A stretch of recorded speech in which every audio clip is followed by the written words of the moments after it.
Welcome once again sa atuhang preaching service. I'd like to ask everyone to stand, please. Let us speak up our hymnals as we all together sing praises unto the Lord. We have our song leader, Brother Justin, ato sa hangyon palihog to come and lead us in our singing. Brother Justin.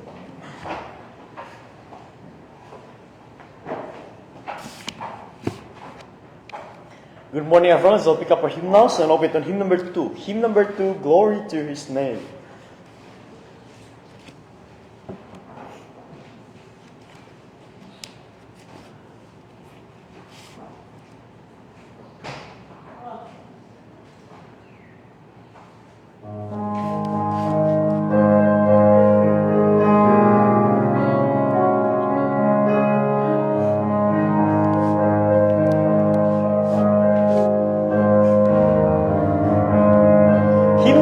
Verse 1 all together, sing. Down at the cross when my Savior died, down where from blessing from sin I cried, there to my heart was the blood applied. Glory to His name, glory to His name, glory to His name. There to my heart was the blood applied. Glory to His name. I am so wondrously saved from sin. Jesus so sweetly abides within, where He took me in. Glory to His name, glory to His name, glory to His name. There to my heart was the blood applied. Glory to His name. On the last verse, come to this fountain so rich and sweet, cast thy poor soul at the Savior's feet. Wash Him today and be made complete. Glory to His name, glory to His name, glory to His name. There to my heart was the blood applied. Glory to His name. Amen. Let's have the song on hymn number 377. Hymn number 377, Rescue the Perishing.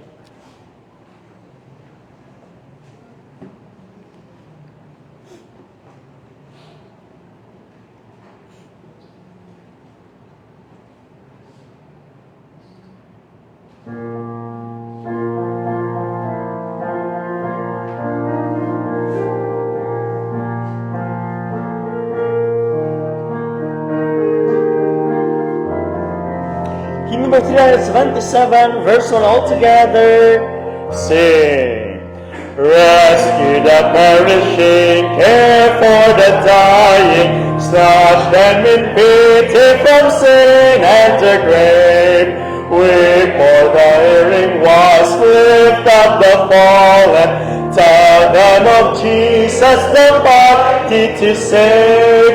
Rescue the perishing, care for the dying, Jesus is merciful, Jesus will save. Though they are slighting Him, still He is waiting, waiting the penitent to receive. Plead with Him earnestly, plead with Him gently, He will forgive if they only believe. Rescue the perishing, care for the dying, Jesus is merciful, Jesus will save. On the last verse, rescue the perishing, duty demands it, strength for the labor the Lord will provide. back to the narrow way, patiently win them. Tell the poor wanderer, Savior has died. Rescue the perishing, care for the dying. Jesus is merciful, Jesus will save. Amen.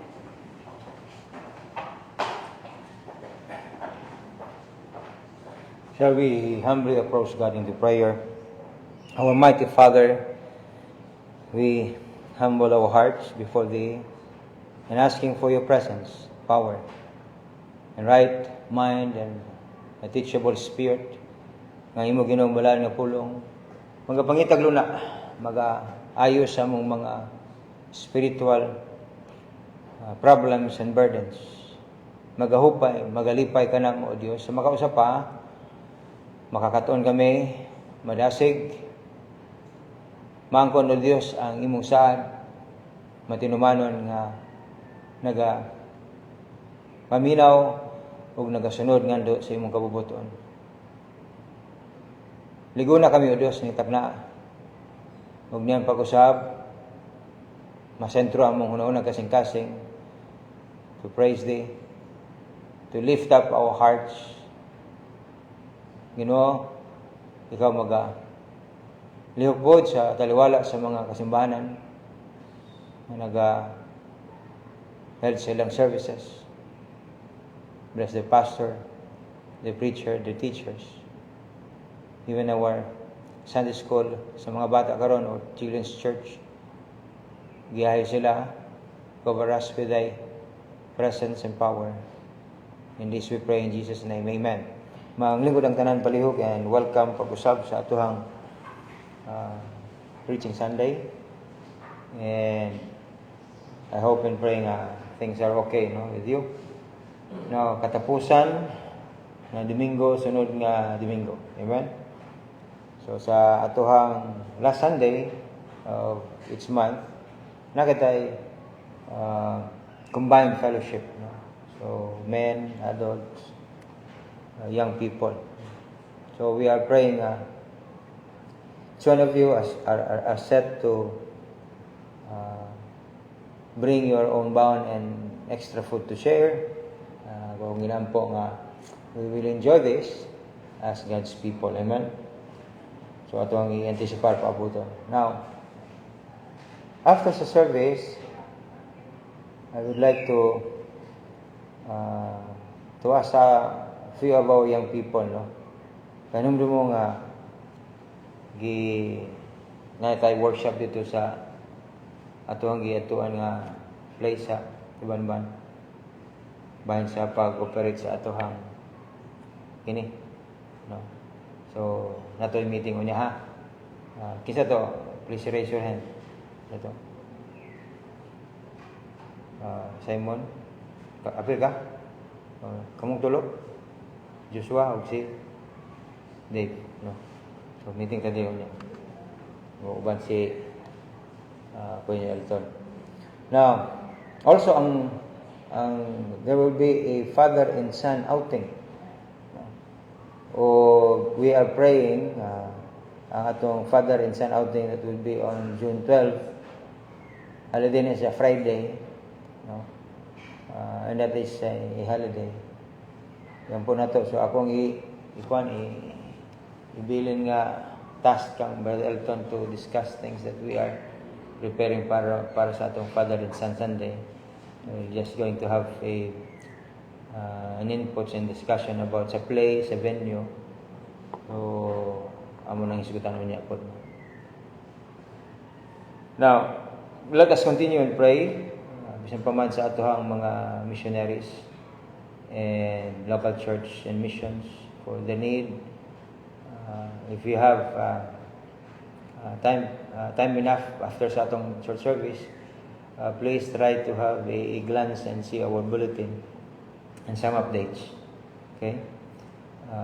Some missionary letters that will encourage you to remember them in prayer and to continue finding our support, no, through our faith promise giving. No? Now, this time akong ginahangin baliw to come and to receive our offering this time. Si Brother Mario baliho. Kasi praying kang Brother Mario, no? Aduna sa importante nga task. We're praying for that, for guidance. Ngampol kita. O langit no, kamahalan ng mga Diyos, panalingin kini nga halad nga mong pagadawaton. And your people, O Lord, increase and guided by faith in giving. Kabalo ko, kanunay you are providing each of our need as a church. And faithfully, Ginoo, ang among kasing-kasing, among hununan, lamang nagasalig nga today sa imong gahom to work in our midst as you flourished us in the grace of giving. And you bless this church. In Jesus' name I pray. Amen.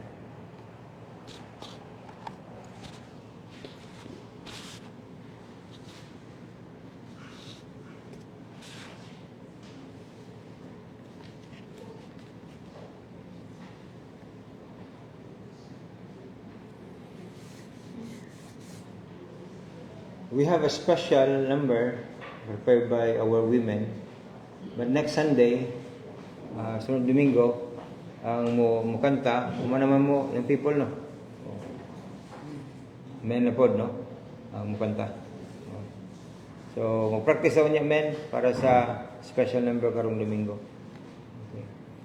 So, men ang mag-prepare. Thank you for that offering. And this time, let's have last congregation singing. Then we have the special from our women. Then the message of the Word of God. Brother Justin, please. Let us all stand up once again. Let's pick up our hymnals and open hymn number 332. Hymn number 332, Channels Only.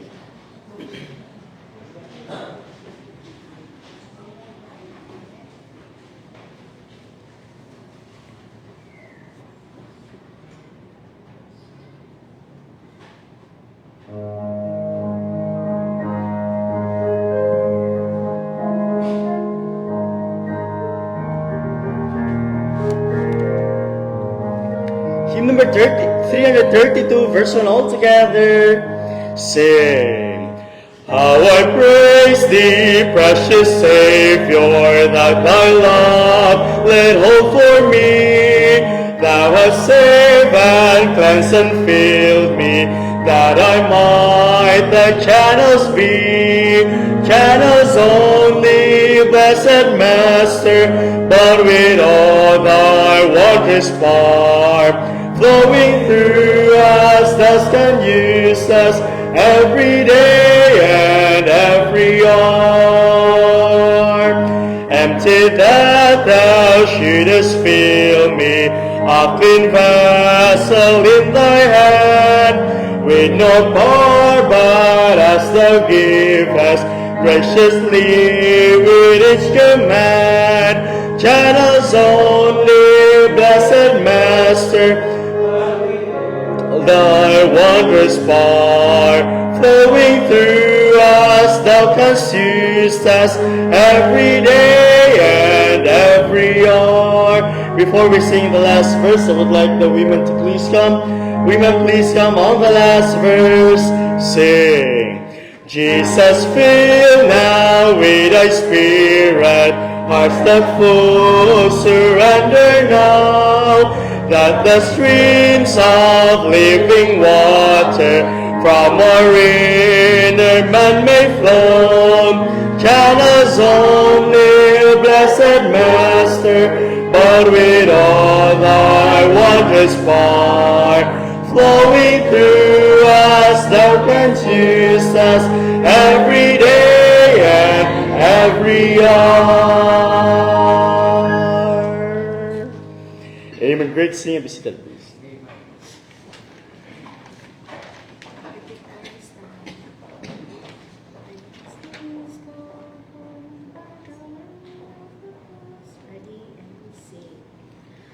I must needs go home by the way of the cross. There's no other way but this.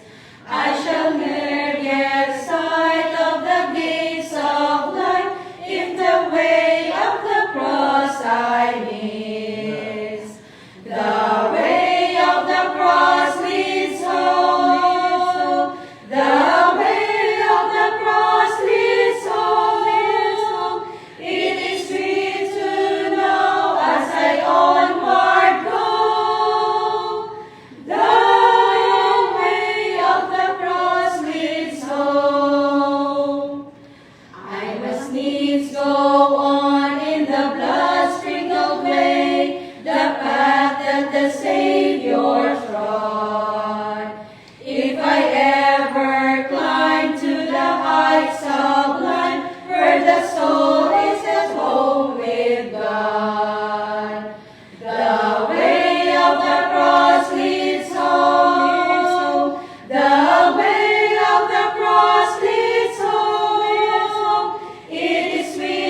thank you, women.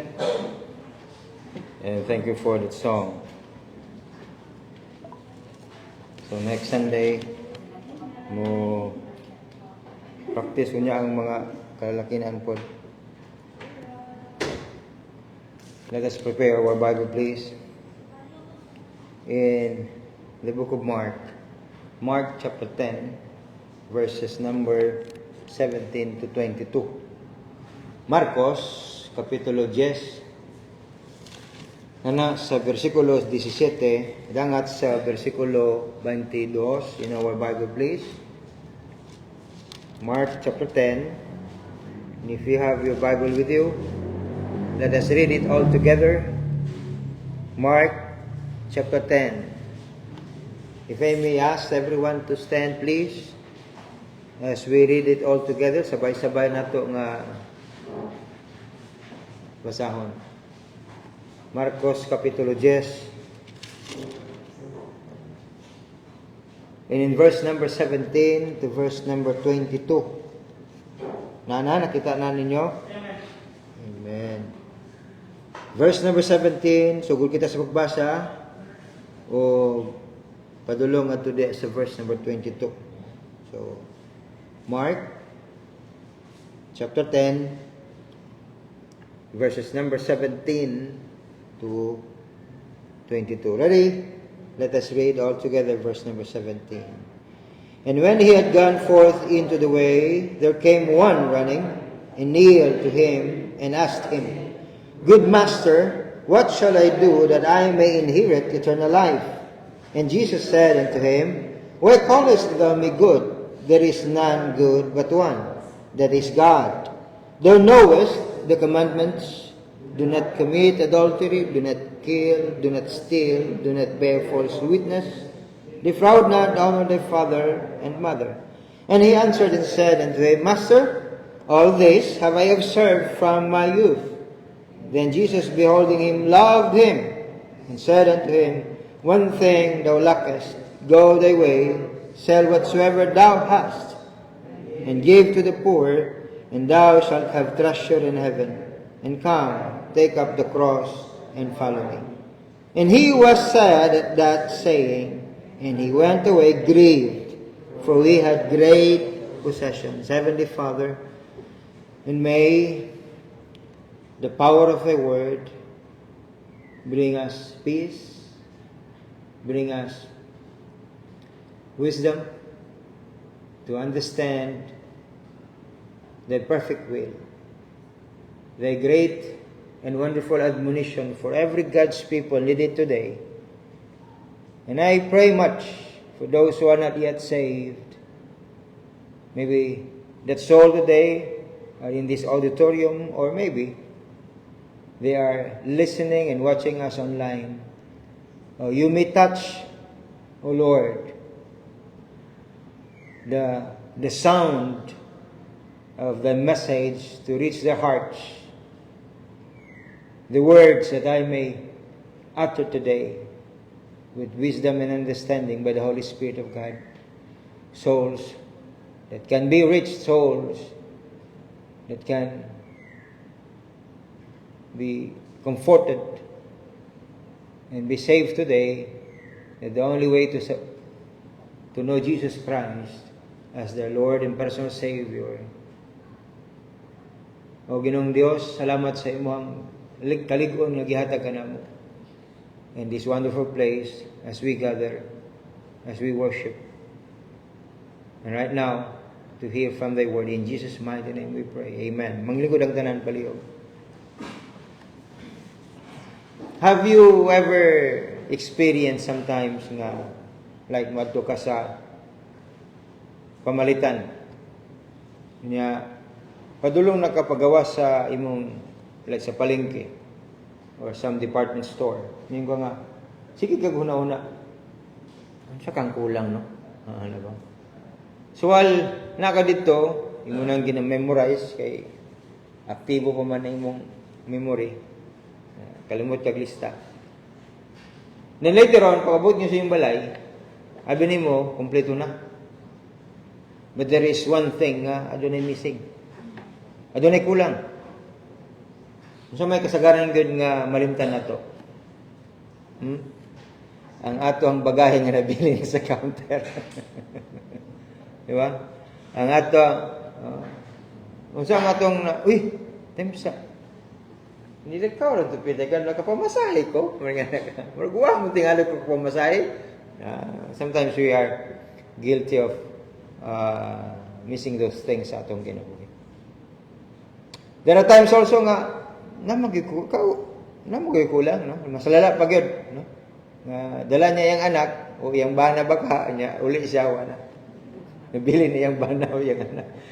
Those are some extreme, no? Conditions sa katawang kalimtanon. But the message today, mohisgot nga ni sa usa ka butang nga missing. Okay? One thing is just missing. No? Adto na mo sa usa ka lugar ba nga nangita ka dito sa gusto nimo pangitaon, no? Kuha nimo sabtan kung unsa. No? Right at that moment, there it is. No? Mo ni ang missing element of that puzzle.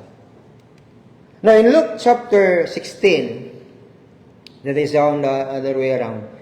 Verse number 19 to 31, adunay istorya nga na diya, and one of the very familiar story about the rich man og si Lazarus. Let me a few things that we need to observe here.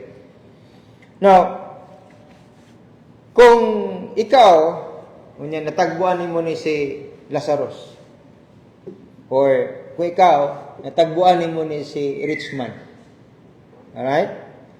Now, during the lifetime, kung naa ka niya nabuhi ka niya ng panahon na, and kung imong pilion si Lazarus instead of the rich man, so asa sa duha diya imong pilion nga kinabuhi o sado, si Lazarus ba o si rich man? Kini ba si kaning poor Lazarus or which of them? Kining si rich man. Now, usahay, adi kita maguna-una nga dito kita kang Lazaro or Lazarus. Okay? Many people will always choose, no, to live a life like the rich man. Permanente bago ang ginasuot, no? Nindot ang balay, nindot ang kahimtang, no? Dagan siyag mga higala, dagan siyag mga amigo, dagan siyag nindot kayo nga pamilya, mahilig ugmaon nga to diha sa iyang family, no? Nindot kayo nga mga pamuyo, then dato siya. Okay? O nindot po ng iyahang kahimsog. Okay? Ay rich man good. No? Now, in all the world's good, na diha sa rich man, no? May mga higala nga permanente makahinumdum niya. So contrary to that, at a very extreme condition like Lazarus, alone, may sakit, kulang permanentes kaon, nagahingahos. Okay? Then nauna pa siya kapatay. Of course, kang rich man. Now, we find it here that adunay duha ka butang usay ang tawo maguna-una. Akong pilion si rich man, mahilangit gyud ko. Or si Lazarus murag apike, murag ipit. There are those people who rather choose to live the life of a rich man. Kay morally si rich man makayon ang tao in worldly expression and in worldly feelings. Secure na siya. Okay? But Lazarus here, usa sa miyutag miserably, on the other hand, wala siya ni usa, nothing in this old world nga naa kaniya, not even a single thing to offer. So wala gyud. But one thing ana kaniya galigson, the Bible clearly gives us a very description nga kining si Lazarus wala sa tuod ug bandi, wala sa tingali gihigala o naman sa higala gibiyaan sa tungod wa nay makuha niya, wa may matiti niya. Wala na nagpili niya, mas dagan ko higala si Lazarus, si rich man.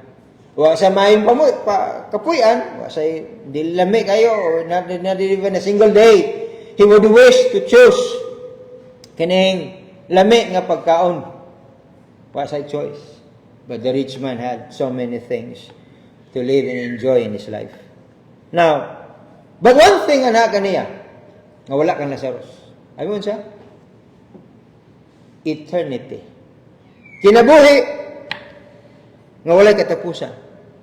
Okay? One thing that gave him everything is in eternity, and one thing that eternity waited upon this rich man was damnation, not life. And before us today, karong buntag, here is another man. Lahi na po nga tao. Giila po siya nga batanon, himsog. A promising life. Okay? Kanang kinabuhi bitaw nga, di ka magdahom nga, diri na kukutob. Kinabuhi nga, ginatanaw sa uban nga ako ng kupyon, serves as an inspiration. Serves as my model. Many of those people even think, and even thought, nga muning angay nga dapat nato sundon. Now, kinsa ni siya? The rich young ruler. Not just an ordinary man. As what the Lord Jesus Christ, adunay siya, adunay inventaryo. Look at here. Christ made his inventory sa kinabuhi nini nga lalaki. Nitag imuhang stocks, check, approve. Ang imuhang moralidad, check and approve. But wait. Have you followed the commandments? Wala argumento si Kristo Jesus. Nakita ba nato diya sa atong nabasa? Nga ni argumento siya? Wala. Kaya tinuod, nagkaibalo si Kristo Jesus, nga kangini nga tao, morally upright. Hello? A religious man. One thing here nga tumakitaan that even Christ loved him. Notice that? Sa atong nabasa kaniya. Gingon diri sa pulong sa Dios. And Jesus said unto him, why callest thou me good? And that is the way of the rich man, a flattering words. Pero not only to give approval or praise of men, kundi nakita po sa kini nga rich young ruler nga si Kristo Jesus maayong tao. But Christ, nag-ingon nga walay, kung imong pagtanaw nako maayo kong tao, the same as you look at yourself, maayo kang tao, but let me remind you, ingon ni Kristo Jesus, there is no one that is good except God. Okay? Kung ano yung punto diya? Nganong gi-counterbat or gi-counter nanay gamay ang argument, gihatag ng argumento, gi-counter ni Jesus Christ, ang giingon nga di ba ta bitaw maayo kong tao? Di ba unta may unta tama ka, no? Kay as you look at me, ako ang Dios, ako ang manluluwas. Pero si Kristo Jesus nag-ingon just to correct that impression that he himself also believed. The reason why he believed in himself and what to sa langit because he is a good person. So faithfully reminded him, no one is good except God. Okay. And the rest of the story tells us na nangutana si Christus, thou knowest the commandments? Check. Specifically, do not commit adultery. O wa ni makaplagan si Kristo Jesus niya. Unlike any others, like the Samaritan woman, okay? In some place where Mary Magdalene, nga both in town, execute in public, And those are people nga exactly, kung unsa sila, nakaplagan sila na Kristo Jesus, isip sa makasasala. But this man, do not commit adultery, check. Okay?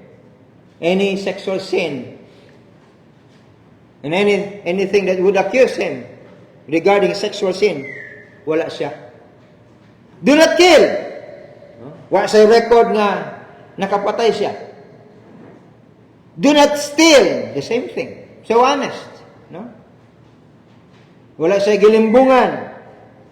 Do not bear false witness. Defraud not. Honor the father and the mother. You see? And he answered. The only person here that can really look at Christ straight to his eyes and answering that question.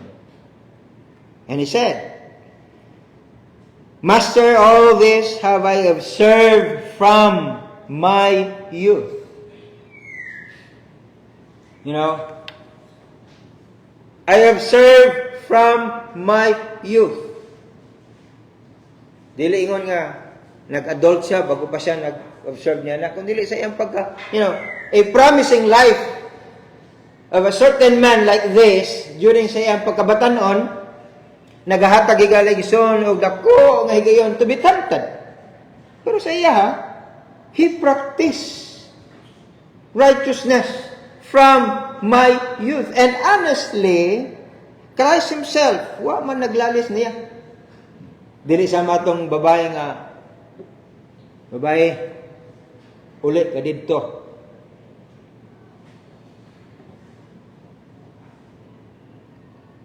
Kanya, nag-deny siya nga, what does siya ibana? Ningon ni Kristo Jesus, ikalima na magani na imong ikapuyo. Di ba? Di pwede nga malimbungan niya si Kristo Jesus, di pwede nga itago kay mismo si Kristo Jesus can reveal, can know what is in you. Like this man, mismo na-perceive ni Kristo Jesus kung unsa siya katinuod. Then when he said, I observed from my youth, then Jesus beholding him, loved him. You see? Basta naging nga, istorya wakay angay nga na, kay kabalo kung sa imong kinabuno. Ha? Base sa ang record of all the truth as he professed, Christ had said unto him, Yes, I know all of this. Ikaw ang anak. Kabalo ko. Pero ang say kulang. Dili bahin nga to diya as his righteousness. Dili bahin nga to diya nga ang imong giingon. Gikan sa imong kapagkabatanon. Giobserba na nimo. Pero dili. Ang sa ingon niya? Ni Kristo Jesus, one thing thou lackest, go thy way. Sell whatsoever thou hast and give it to the poor. That thou shalt have treasure in heaven and come and take up the cross and follow me. Now, from there, ato ning katunan ni Galigson. In this passage, this young rich ruler, nagatuo nga nagagarantiya kaniya ang usa ka kinabuhi nga walay katapusan. Nagatuo siya sa iyang kinabuhi that even Christ walay argumento that he followed all this. Okay? As being morally upright, a religious person, believing in himself that he is righteous enough and not to receive damnation. But one thing igaligson, nga adunay pinaka-importante, nga mo garantiya lamang sa iyang kaluwasan, not of these things nga naa siya. Not of these things that he observed from his youth. Not even his religion. Not even following those morally upright life he lived. But look at this. As he believed that Christ himself hath found butang nga wala niya o butang nga kulang niya to guarantee eternal life. So how about his moral uprightness? How about his as ginakonsideran niya, ginatanaw niya, ginarespeto niya, ginatanaw sa isip, even the most, one of the most religious person in his time. But that will never guarantee him eternal life. Kung dili man tanan, okay? Many would dream like as this rich young man.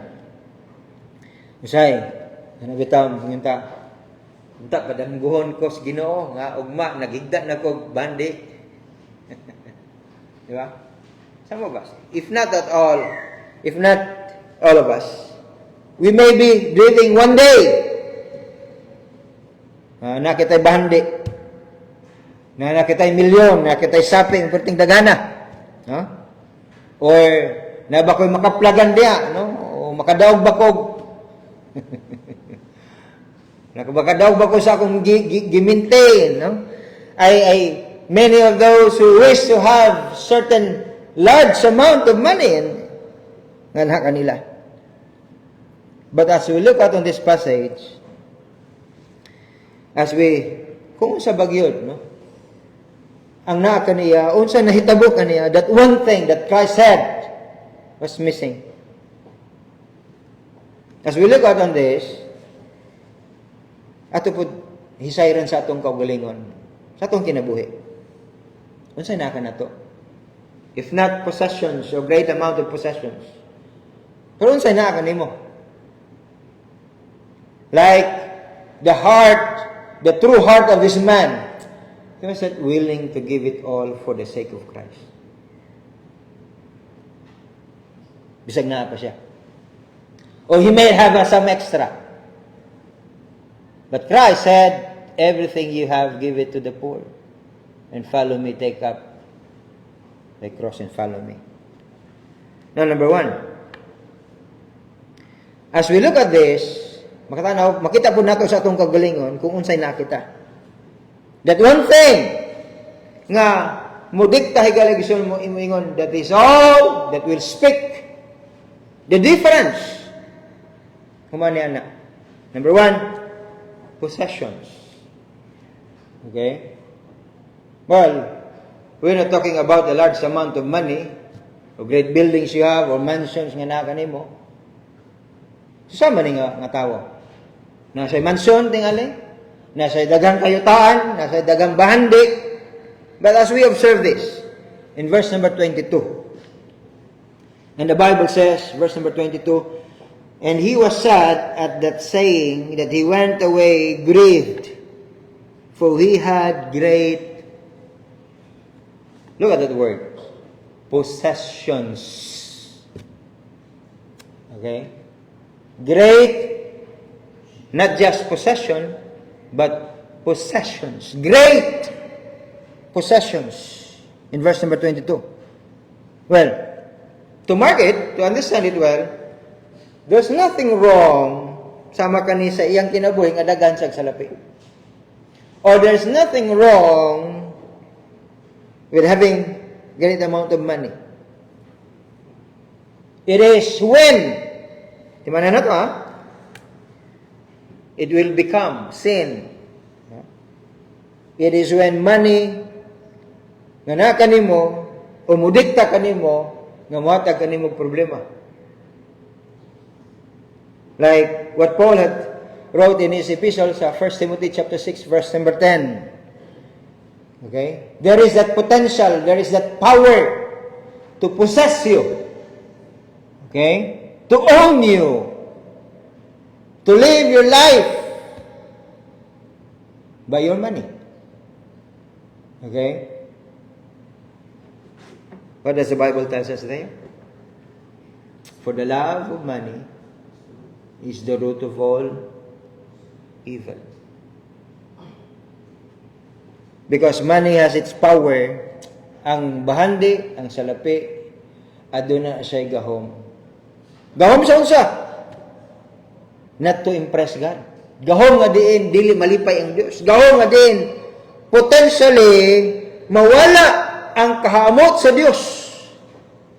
And potentially, that can never provide, remember this, money cannot provide the way to salvation. In the book of Acts, chapter 8, verse number 20, adunay taong nganlan si Simeon o Simon, sorcerer. Gigamit niya ang iyang abilidad to gather money. No? And on the other hand, sa Luke chapter 12, verse number 16 to 20, na po diyan, rich young fool. No? So, nagkalain-lain ni galig isoon nga circumstance, nagkalain-lain nga kahimtang. But both of them have lived their lives loving money more than loving God. Obeying the will of their money rather than obeying the will of God. That is how his possessions. There is also power. Okay? Nasa'y posesyon, gani possessions. So nag-isgot siya sa iyang mga kabahandiadon. Great possessions. Isgot siya sa iyang propiedad. Isgot siya sa kung pila ang natigom niya, pila iyang bank account sa iyang bangko. No? Nasa personal account, nasa account sa kada kinsa iyang tauhan, no? Napasay account ngadto dia dami account. Okay, dami. Yung dami account, marami. Okay. You know what I mean? So, with a position and power. Nasabri siya ang kinabuhi, nailhan siya, tingali tungod po sa iyang salapi, tingali po tungod sa iyang pagtagad. He might be a political leader or he might be a religious leader nga stabli ang iyang gahom of authority. So kining batan-on nga tawo nahimo siyang leader sa iyang komunidad where ang mga tao kanunay gyud nag-uplift sa iya, nag-honor sa iya, nag-respeto kaniya. But say, makita nato, as Christ also was not impressed sa iyang salapi, the same thing Christ was unimpressed ngadto diha of what honor and prestige nga naa kaniya naghigugma sa mga tao. Now, ang Ginoo nga nagatan-aw ngadto sa kasing-kasing sa kinabuhi sa tanan mga katawhan, iyang ginatan-aw not of his potential power, his position and possessions, but kanon ang Dios nagatan-aw ngadto diha isip makasasala. Kanan lahos kana siya. Untay ang may tao diri dato niya sunod pobre, sunod dato. Pagtanaw na sa Ginoo, dili na ingon mo pundo diha kay dato siya. Mulaos na dito kay the way God sees all people, we are all sinners. Bisag kung siya ka, talentado ko, dagang kong talento, dagang kong naibawan, tanawon ka sa Ginoo, makasasala ka. So sama sa tao, like as we have in our narratives here, nga si Lazarus o kang rich man, they are all sinners sa tubangan sa Ginoo. O walay ni angat sa ilahan, ni usa ka lakang, nga niabansi ang usa kanila. Kay pagtanaw sa Ginoo ngadto diha sa tao isip makasasala. And the only difference, dili ilang bandi, dili ilang influensya, dili ilang gahom, kundi ang ilang pagtuo nga na kang Kristo Jesus. And Lazarus did that by believing Jesus Christ. Nasa kinabuhi nga walay katapusan. And on the other hand, the rich man has nothing in eternal damnation. Now, remember this. In Romans 3, verse number 23, what the Bible tells us, all sin. So, ang kaluwasan ni Galison, dili ka na siya mo garantiya, ako na yung natiguman. Di ba kanunay? Imo na siyang induluhin siya. Kung mahimo kag maayong butang, pamino sa tao nga naka-deposito na siya, naka-advance payment na ikaw dito sa langit. Nga pag-abot sa panahon, sumahon ka na siya, mas daghan ang imong nahimo nga butan, mas daghan ang imong nahimo nga maayo kaysa sa imuhang nahimo nga dautan. That is indulgence. No? Tigumon animo. Ang tao mo tuon niya na. Kay pag-abot sa panahon, ihapon sa Ginoo, pero ang tinod, Dili matabunan higaligson ni unsa kagamay o unsa kadako nga indulin sa imong nahimo sa tao just to justify your soul because covered with sin. Dili makahinlo. You see? So walay indulin sa tao nga makahimo nga matusag langit. Kay daga na sag natigom dito. Dili. Pulos ang pagpalansang ni Kristo Jesus sa krus sa Kalbaryo, paghinlo nga diya sa pinagisayang hamiling nga dugo sa krus sa Kalbaryo. If all these good things nga imong mahimo og matigom ing kaligson will justify you someday to go to heaven. Mo gani na nga. If this person has possessions, and if this person has position and power, siguro may ngunta, aduna sa influensya, pero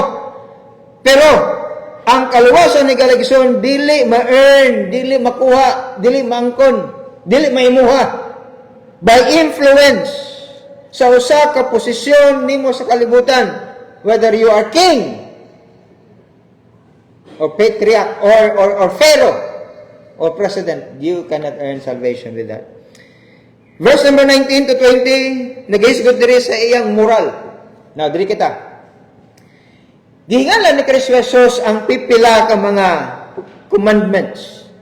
Kita na to diya in the book of Exodus. These commandments, nga familiar po ka ng tao bitang makita nimo nga kabalo ka kung say commandment sama ginamay ka. Can you memorize Genesis 16? Ano kita memorize ka na dayon? Kini ang tao.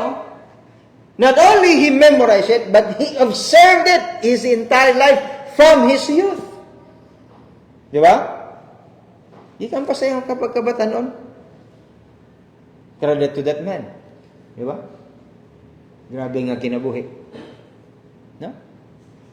Ngitag balaan, gikan pa sa iyong pagkabatanon, he observed this. Ano naman? When Jesus Christ mentioned here, ang tao responded like, he kept this from his youth up.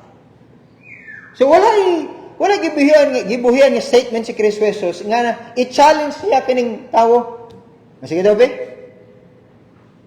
In some occasions, mangingon gani ang tao nga pato sa si Magdalene, katong woman, Samaritan woman. Gina-challenge sila ni Kristo Jesus. Di ba? Dili nila matago. Kini, with full honesty, wala siya gi-challenge ni Kristo Jesus. Alright? Sa iyang claim, nga moral siya, morally upright siya nga tao. Pero, timana na to, morally upright, diya kang Kristo Jesus, not even enough aron siya maatog langit. Pipila ka tao nga morally upright. Many of them, they are good person. They are good people. Some of them are even our good friends. Di ba? Kung imong tanawon gani ang ilang kinabuhi, mas maayo pa ni gani nga unsaved siya. Okay? Maduulan pa nako kaysa ka nagpauring nun nga save niya. Abi natog mutabang nato dili man mas maayo pa ni. Say gani ang atong impression ba? Mas butan pa lagi ni siya, mas makasabot pa lagi ni siya. Kaysa nagpauring nun, nakabalos Biblia, nagasimba kada Domingo, pero kana di man mo makita, permiti ka mo makita sa bungan, pero maayong tao. Ano ba namin? These are good people. But morally, it's not enough to get a person to heaven. Apan, ang extreme opposite higalig sa nabi ninyo. Daghang mga morally upright nga tao tuwas impyerno ron. They are good people. Pero nganong butan man sila pastor nga sa Biblia kung butan ka, wala man ginagisgot sa Biblia nga butan matug langit. No one is good. No, not one. So the Bible is very clear nga kung magisgot gani galigson sa maayong buhat, that will never be enough to save a man's soul. Your good works. You can read Ephesians 2 verse 8 to verse number 9. And that will answer what you may define as good works. And in Titus chapter 3, verse number 5, what the Bible tells us there. Now, notice here. Common belief. May common belief, kanang ginatuuhan sa kadaghanan ba? Ginapractice baka nila, gina-observe nila, or mana kanuna, like, for example, adunay common belief ang Pilipino. Masay common belief sa Pilipino? Mutuog aswang. Kanang belief, mutuog, kanang magidemonyo, no? Or demons and evils, no? Kanang mutuog ka ng witchcraft ba? Tutog, magpatambal ta, no? So, common na siya nga belief. Alright? Common nga belief. Pero, during sa panahon ni Kristo Jesus, ang mga Hudyo adunay common belief among the Jews. Nga ang maayong buhat, timanan na nato, mo ang sikreto sa kaluwasan. These are their common belief sa mga Hudyo sa panahon ni Kristo Jesus. Gani sa John chapter 6 verse number 28, John chapter 6 verse number 28, it says, Then said they unto him, What shall we do that we might work the works of God? What shall we do that we might work the work of God? Now, the same thing sa karon nga wala mag-usab. Sa kadaghanan sa mga tao karon naguna-una nga ang kabug-aton sa ilang maayong ginahimo versus sa dautan nila nga ginahimo ma-overcome, madaog lamang, then it will determine ngadto diha kung asa sila padulong sa ilang kamatayon o sa ilang kalag human sila nga mamatay. Napoy mabati nga kinahanglan ikumpara nato atong kinabuhi. Mas madto kun mas arang ko niya. kumpara kana these are the common beliefs during those times. Ikumpara niya iyang kaugalingon ngadto di sa iyang silingan, like the publican and the Pharisees. They were neighbors. Ako isip Pharisees mayo ko. Look at my neighbor here, a publican. Okay? Nobody wants to live with a publican during those times. Nga naman. Generally, they believe na kining tawhan na may influensyahan kumadto kog impierno and not in heaven. That is their common belief. Okay.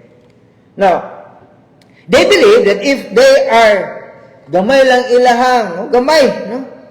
Kana bitaw gamay lang ilang nahimo nga morally upright sila sa ilang komunidad kaysa uban diha nga maayo, that will guarantee them or others na kinigid madto gyud naglangit.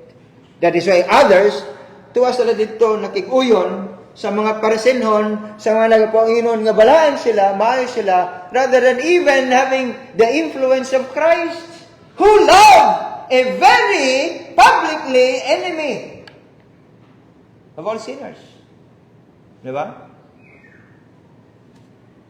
Asa man ang dakong influensya during those times? Ang influensya sa mga Parisenon, ang influensya sa mga high priests, ang influensya nga dito sa mga religious leaders.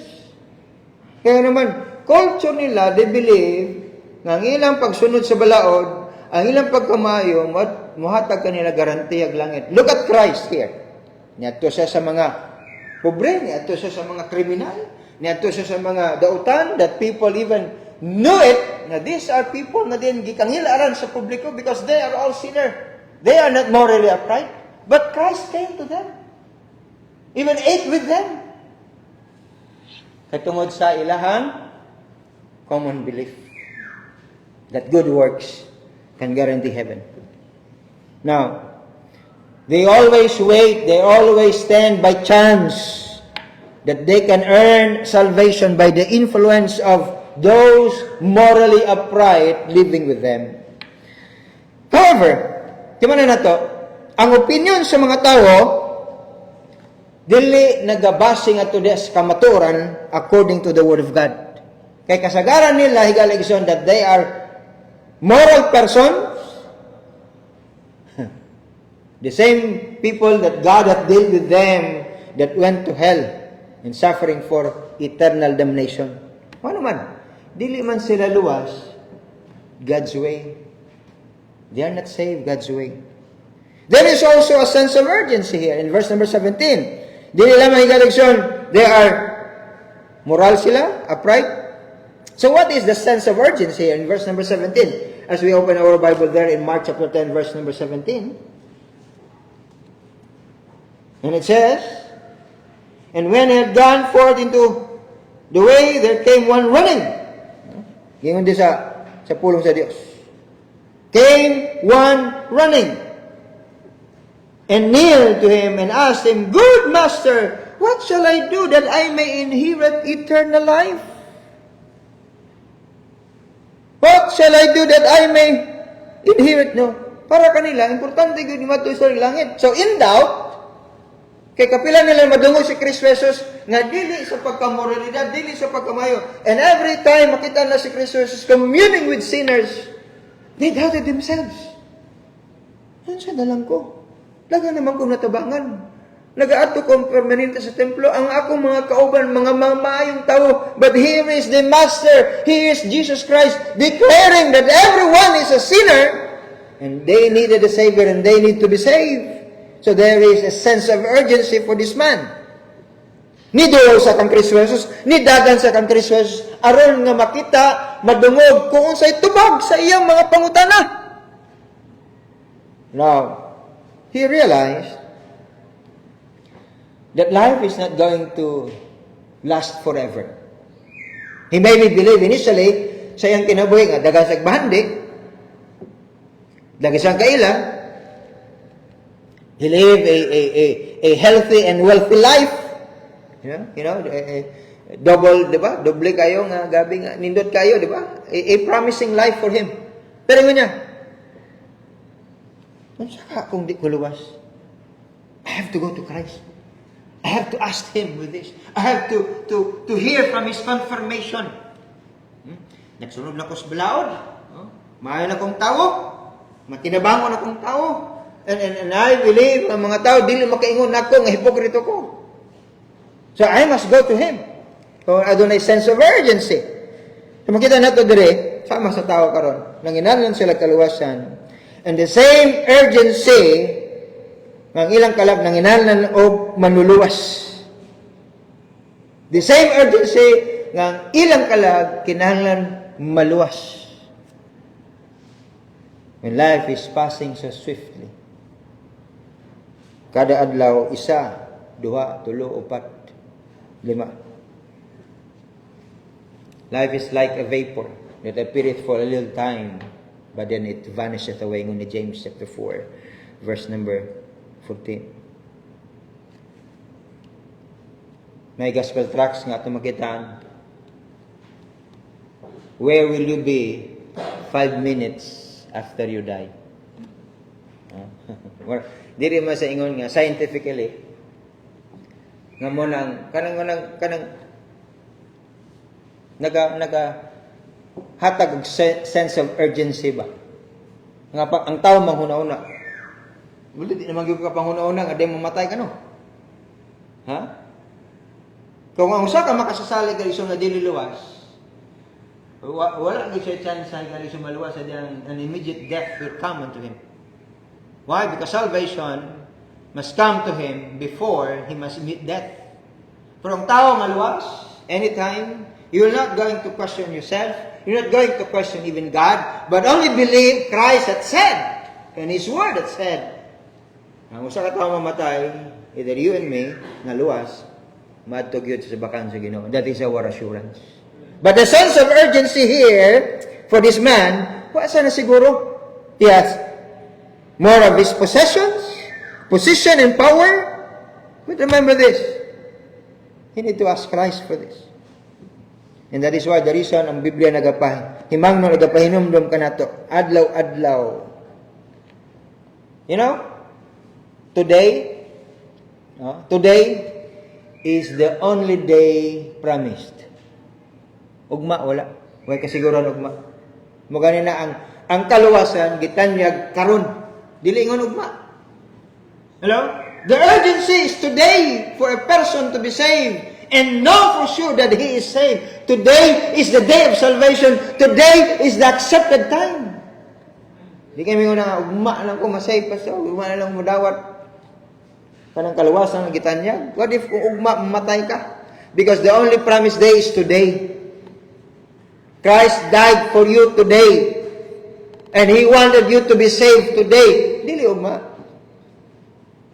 Kaya literal imong masinati, mayantag, nidawat na lang ko si Ginoo ba? The same thing I felt before, many years ago, the urgency of getting saved. I must be saved. I must know Jesus Christ. I must accept Him by faith. Do you have that urgency? Like this man? And there is some humility. When he came to Christ, niya to sa kang Kristo Jesus, dilingon nga, nidala sa dito credential, to prove him na siya puno o pagkamaayo. No. He even approached Christ with humility. Nga naman. In verse number 17, the Bible tells us here, and when he had gone forth into the way, there came one running and kneeled to him and asked him, Good Master, what shall I do that I may inherit eternal life? And he said, that is how he humbled himself before Christ. Okay? While others, mabugal-bugal, kisa na si Kristo. Bugal-bugal, mas daghan sila. Basta nagato ka nila. Pero kini, iyang kikalimtan.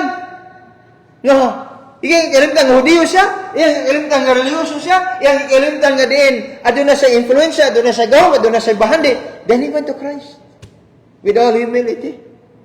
Iyang kikalimtan nga baptist siya, he went to Christ. Iyang kikalimtan kung sa reliyon, he went to Christ. Iyang kikalimtan kung sa leader sa Sanhedrin, leader sa sayang reliyon, he came to Christ. Not bragging anything about himself. Kneel before Christ. What a humility. Aban, himani. His humility in recognizing Christ as good master, he even believed in himself na kini will credit him ng matusag langit. Alright?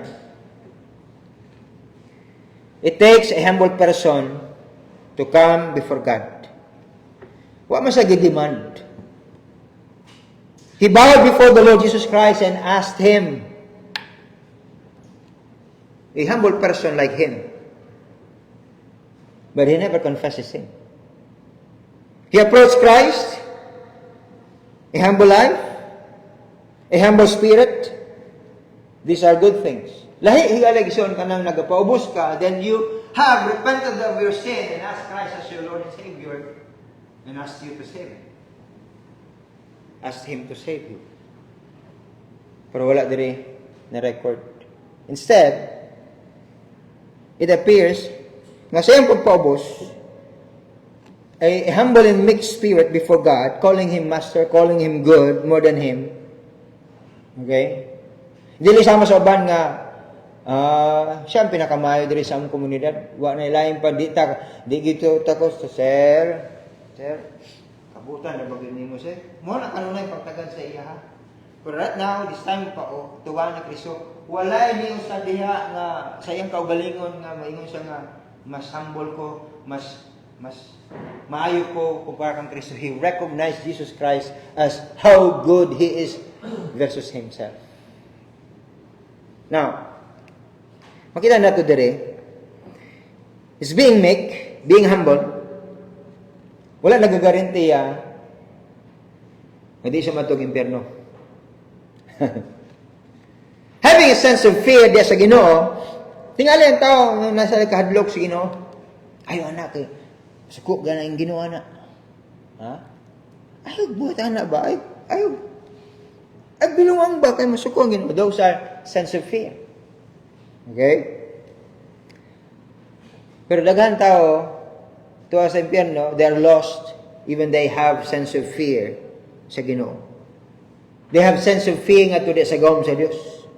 Pero dili kini siya enough. Nga ang tao mapainubsanon approaching God Kaya kini mismong tao, he wasn't saved. Hello? Dili siya saved. Ugal siya maluwas. So, humility will never guarantee you to save you. When someone would ask you, atutag simbahan? Hangyo na gid ba? Di ko. Ako ang simbahan. Nga mas labaw pa na sila, mas karaan na akong simbahan. Mas naghanmit. Garbo pa na, di ba? Hanggang sa, sige, consistently, gina-invite niya tao. Then, nagkabot sa panahon, sige, muuban ko. Along the way, he might thought of himself na, sige, muuban ko. Kaya nakita ko manggod sa imo, nga gabi mong pasensya na ako ba? So, na-influensyahan ko sa imong pasensya, sa imong pagka mapainobsan mo, ito ko, muuban ako nimo. Then, period of time, nabon nga, mapainobsanon na siya. But he never came to Christ to ask for forgiveness of his sin and ask Jesus Christ as his Savior. Ang tao ba na siya sa iyang pagka-mapainobsanon, luwas, dili. He might die, filled his life with humility, but end up his life in hell. Humble enough to suffer for eternity dito sa kalayo sa impyerno. What a sad result siyang kinabuhi. The same thing for this person. Aduna sa desire. Dili lamang humility. Aduna pa sa, like this person, aduna desire nga maluwas. Siya gusto sa maluwas. Look at verse number 18. And Jesus said unto him, Why callest thou me good? There is none good but me.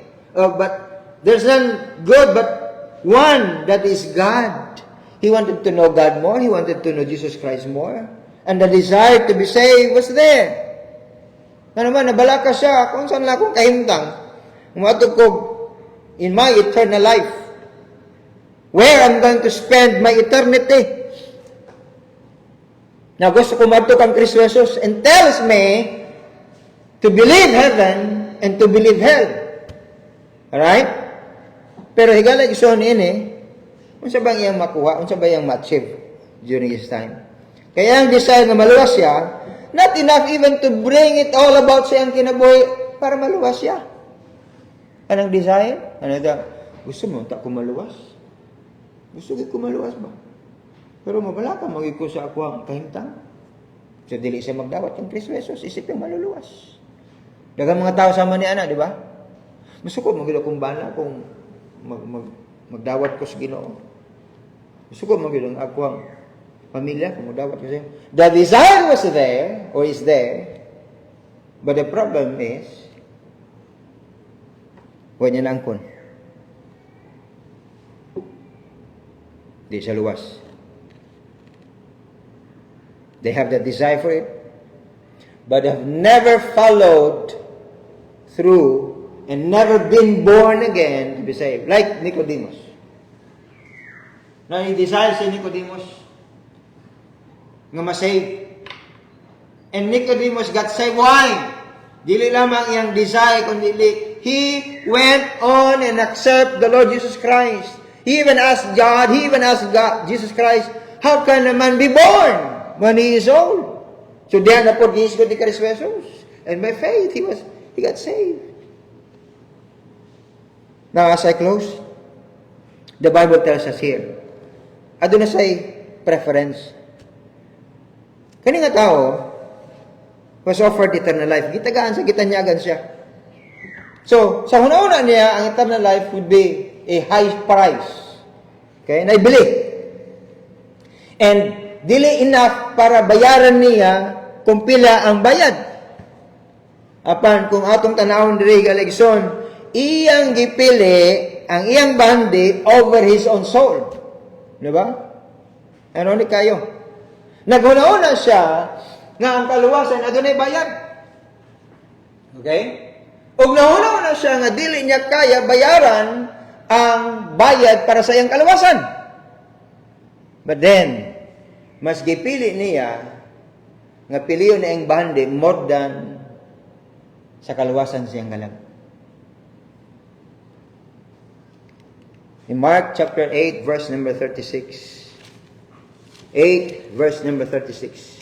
We are reminded here. And it says, "For what shall it profit a man if he shall gain the whole world and lose his own soul? Or what shall a man give in exchange for his soul?" Alright? You might ever believe or heard the message of Christ.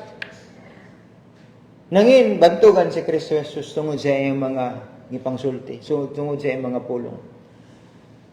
Dili, walay siguro adlaw, walay mga tao nga dili mo hisgot nga to sila madungog kang Kristo Jesus. Murag nihimo bitaw ang mga tao during that time, mga marites. Pero sa adunay dakong hinungdan that they even rediscuss kung sa giingon ni Kristo Jesus. And many of them have heard. Ang uban dili mo to, ang uban na confused, ang uban interesado. Sama nining tao. Dito sa kang Kristo Jesus, murag interesado siya to know more about what Christ had said. Pero wala siya kasing-kasing even to embrace it by faith. That is the problem now. Aduna siya preference. And his own preference is to lavish wealth more than to love his soul. So, he chose his riches over his own soul. What shall a profit a man if he shall gain the whole world and lose his own soul? What shall a man can give in exchange for his soul? No. The only thing is, piliyon niya, sama sa iyang gipili, mo na gipili o kabahin. Ngayang gipili, igalison more than his soul. When it comes to salvation, you need to make a decision. Ang usa ka kamaton ng igalison, nga sa imong paghimog desisyon, dapat ang desisyon karon. Today. So sa imong pagpili, mupili ka, get down on your knees and on the altar and receive Jesus Christ as your Savior. Mupili ka or magawas ka and you reject Christ's offer of His salvation. Sama ning tao. Yang gipili, he went home empty. In my conclusion here, he went away grieved. Look at verse number 22. Truly opposite sa mga hitabo. Di ba? Ang uban, pakita sila kang Kristo Jesus and receive eternal salvation. They proclaim it with joy, with excitement, because they have met Christ. They personally encountered Christ. Ang excitement, wala sila nahadlok, igalikson, bisan pa i-persecute sila, bisan pag dautan sila, bisan pag patyon sila, because they were all excited. They have salvation through Christ. But this one, he met Christ, he rejected God's offer of salvation, and he went his way grieved. Verse number 22. So ang word na grieve, nagapasabot, mura na bitaw, makita nimo sa kada adlaw bitaw, itong mga niagi mong adlaw, ang gadom nagatapok. Ano naman ang katapok? Ngayon lang, usay ka ng mga tao bitaw, muulan gud ni, kay grabe gagom, mura na mga weather, forecaster. Mananagna na. No? Baga kayo, tipunog dito ang gadom. Pero wa, di ay ulan. Now, the word grieve, murag sama ni anak nga kahimtang. Kita nimo ganing clouds nga pahuman ni anak buno kang ulan or bagyo. Monong perting subuwas panahon, di ba? And this is how being described here. Went his way grieved. Literally, ang tao, kini nga tao, he walked away from the very sunshine of his life. Padulong adto diha sa gadom sa iyang kinabuhi, the storm of his life. That is when a person rejected Jesus Christ. Wala kay lain dangtan pa sa imong kinabuhi kundi pagka-miserable.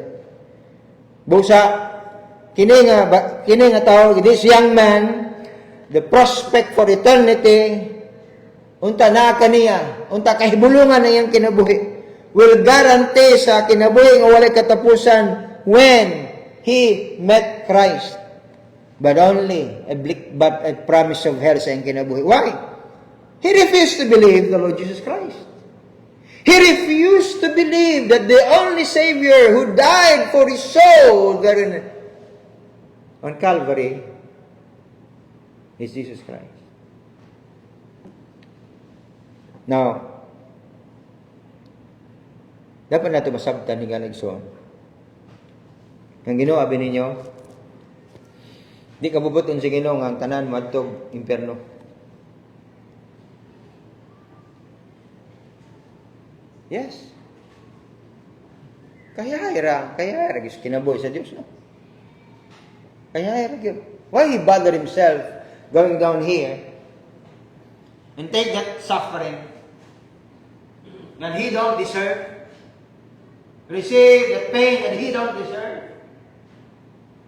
He receive that shame that he don't deserve. Receive that rejection that he don't deserve because he is an almighty God. For he came here. He came here for you and me. God doesn't deserve us. Are we deserving enough? Kung atong hunahon, na nagpakamatay gyud ang Ginoo para nako? No. Dili na to matakos, dili na to masabtan ang gugma sa Dios para nimo, para nako. But the bottom line is, He loved us so much. He died, He suffered for you and me. Not only that, not enough of His death on the cross, not enough His death on the grave, but He rose from the grave for our eternal salvation, for our assurance. Look at that. Now, Christians, kung atong una-una, tanto ra kita maguna-una, kan ba ito makugsimbahan karon? Nako giasikaso ba? Nako gibati ba? Listen! Nganong what to magko? Nganong I have to worship Him today? Nganong maminaw man ko siyang pulong? Nganong mawaumpo man ko niya? Have you tried to realize? Asa si Kristo Jesus? Unsa iyang kahimtang? Ha? Kung ang usa ka Kristohano nga tinuod nga luwas, are you? Maghuna-una ka, always have this in our hearts and in our minds. He died for me. He reached for me. He emptied Himself for me. Iyang gibakante iyang trono. Nagpakatao para nako.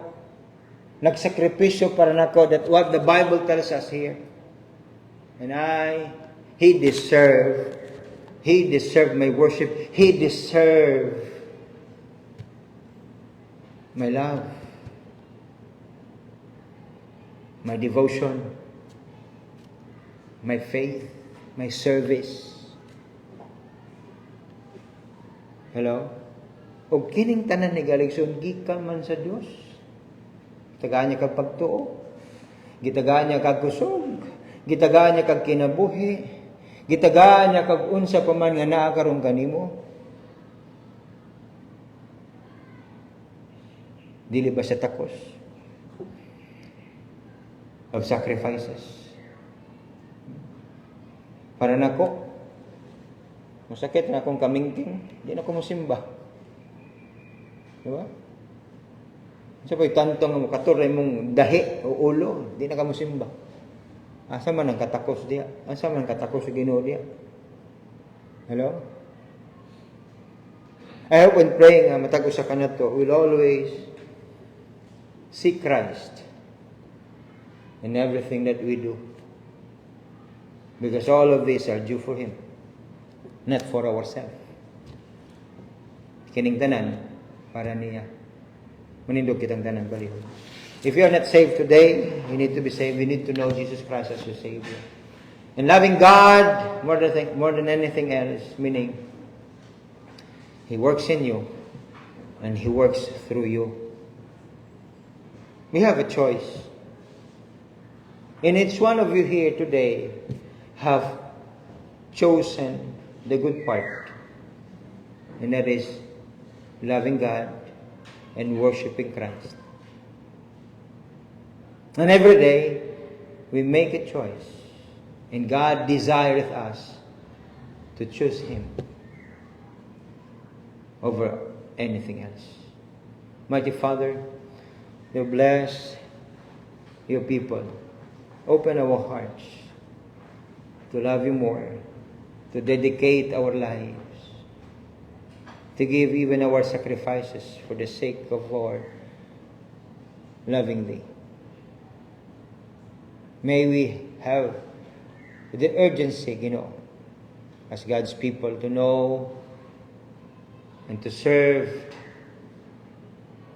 in matters of sacrifice and dedication, And those who are not yet saved, I pray, ikaw magalihok sa ilang kasing-kasing today, and to know Jesus, to accept Him, to know that they are a sinner, and as a sinner, deserve to go to hell, yet You have died for them. May they realize the importance of accepting by faith Jesus Christ as the Savior. Convict their hearts today in Jesus' mighty name we pray. Amen. What song, please, Brother Gabi? Number 350, Take My Life. Take my life and let it be. Take my life and let it be. As we sing verse number 1, this altar is open. Whatever decisions you may have, take it to the Lord. Take it to Him in prayer. Let us sing verse number 1. Verse 1. Take my life and let it Take my life. be. Consecrated, Lord, to Thee. Take my life. Take my hands and let them move at the impulse God is listening. of Thy love. He listens to your cry.